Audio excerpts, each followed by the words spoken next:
เก่าใจเฮาย่องเมาจ้องกอบสู่ก่อนสาวน้องต้นห้างดีเอ้ยน้องสาวกินข้าวกับสั่งไหนจึงเกมาแล้วทุกตาทุกใจเฮาปีจ้องสู่นางห้ามก็กูค้างอยู่ตัวนั้นแล้วไว้คือนอบ่าวพี่เคยย้อนทำตัวจ้องเตพี่เจอ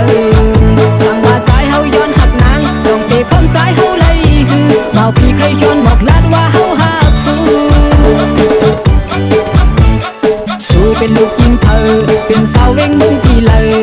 เคยย้อนเห็นลูกคุยกว่าดังเมสู่ฟังคนอยู่แค่นต่อดอกปันทองดูสาวน้องคนห่างดี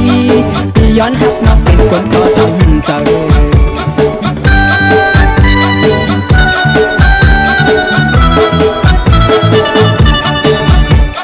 แม่นเมื่อแม่นยามลี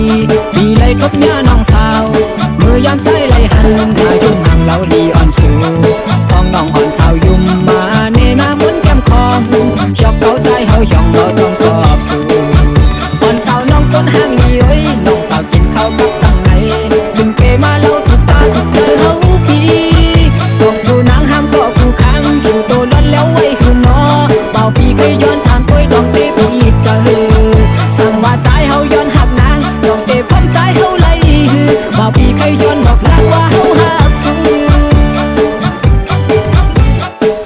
เป็นลูกยิงเธอเป็นสาวเว้งมึงที่เลยเคยย้อนเห็นลูกคุยพอดังเมสู่ฟังมันอยู่เขียนต่อดอกปันทองดูสาวน้องคนห่างดีที่ย้อนหักน้องเป็นคนก็ตามเจอ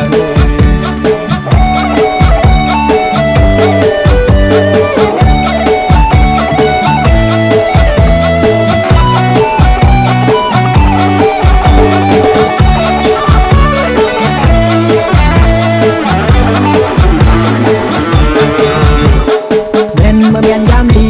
ปีเลยทุ่งหญ้าน้องสาวเมื่อยามใจไหลหันหน้าชุ่มห่างเล่าลีอ่อนสู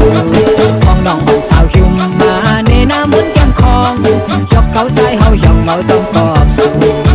อ่อนสาวน้องต้นห้างลีเอ้ยน้องสาวกินข้าวกับสั่งไหน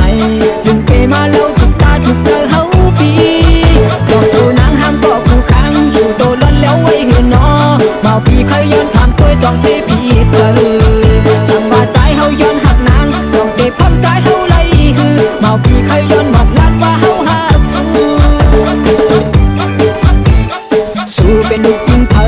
เป็นสาวเว้งมึงที่เลยเคยย้อนเห็นลูกคุยก็ดังเมสู่ฟังมันอยู่แค่นต่อดอกปันทองดูสาวน้องต้นห่างดีพี่ย้อนหักน้องเป็นคนก็ต้องเจอ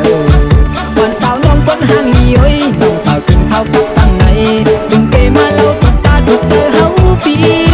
จ้องสู่นางห้ามก็คู่ค้างอยู่โตล้นแล้วไว้หือนอเบาพี่เคยย้อนทำตัวจ้องเตะพี่เจอสั่งว่าใจเฮาย้อนหักนางจ้องเตะพร้อมใจเฮาเลยเบาพี่เคยย้อนบอกลาดว่าเฮา